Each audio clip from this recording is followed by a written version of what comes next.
আবার পুলিশ নিয়ে আসিয়া কইলে আমার যদি ক্ষমতা না থাকে আমি এসপি নিয়ে আসি বা ওসি নিয়ে আসি, তোর কোন বাপ আছে তুই নিয়ে আয়।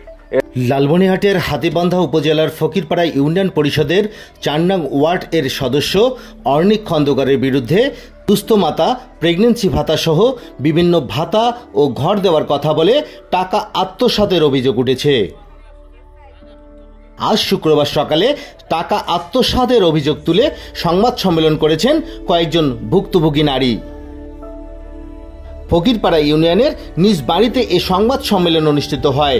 এ সময় ভুক্তভোগীরা বলেন, হুমকি দেয়, আমার স্বামী দোকানে পরে ডাকে নিয়ে যায়, টাকার কথা বলে আমার স্বামীর সাথে কাজিয়ে করে আমার স্বামীকে চোয়াদ্দায় দিয়ে তারপর ওইখান থেকে আমার স্বামী আবার উঠিয়ে এসে লাত্তি দেয়, দিয়ে পড়ে যায় নিজে পা আবার করে ফেলে, নিজের হাত নিজে ভাঙি হেনে এখন ডাক্তারের কাছে যা বলে যে আমি রংপুর গেলাম, হ্যান গেলাম তেন গেলাম, এমনকি হুমকি দেয়, দিয়ে মানুষকে আবার লাগে দেয়, দিয়ে কয় যে আমাকে এতগুলো টাকা দেওয়া লাগবে, 50,000 টাকা দেওয়া লাগবে, দিয়ে আপোষ করবো, আমার যতদিন হাত ঠিক হবে না অতদিন চিকিৎসা করা লাগবে।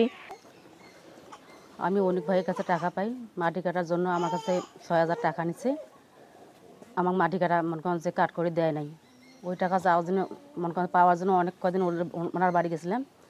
তারপর আমাকে বলতেছে যে বিকাশে টাকা দেবো, সকাল সন্ধ্যা বিকালে এরকম আমাকে অনেক সময় দিছে, অথচ কোনো আমার বিকাশে টাকা ঢুকে নাই। একদিন ঘুরেছে আমার টাকা দেয় না, ও তো প্রায় 3 বছরের মতো হয়েছে। 6,000 টাকা দিছি আমি, এখন আমাকে বলতেছে যে টাকা আমি দেবো না, তোমার যদি করা কিছু থাকে তুমি করে নিও।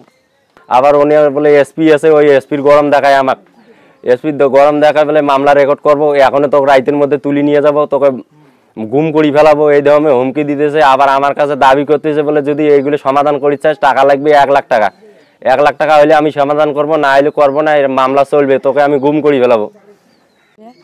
আমার কাছে উনি মেলা দিন আসতো, আসিয়ে টাকা নিত, নিয়ে আমাকে লাইনে দাঁড়াইতো। লাইনে যখন আমি দাঁড়াচ্ছি তখন আমার লটারির মাধ্যমে আমি হওয়ার কারণে আমারটাই টাকা ও বাড়ি এসিয়া 5,000 টাকা নিয়ে গেছে। নিয়ে যাওয়ার পরে একদিন নিয়ে গেছে 1500, আর একদিন নিয়ে গেছে একদিন নিয়ে গেছে 500 টাকা, হয়েছে আমাদের 7,000। আর একদিন আমাদের বাড়ি আসছে উনি বলে আমি সুস্থ ভাতা দিব আর এবং আমি মাটি কাটা আরও দিব। আমার একটা চাষি আছে এই বাড়ির চাষির জন্য আমাদের কাছে টাকা বলেছে। আমি কইলে না, আমার হয় নাই, আমি কেন টাকা নিয়ে আপনাকে দেবো।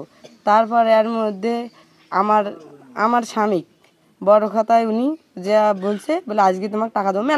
মেলা দিন গেছি, বিরক্ত হচ্ছি, হওয়ার কারণে একদিন বড় খাতা দেওয়া যে পরিষদের মাঠে ওঠে কথা হয়েছে, আমিও গেছি।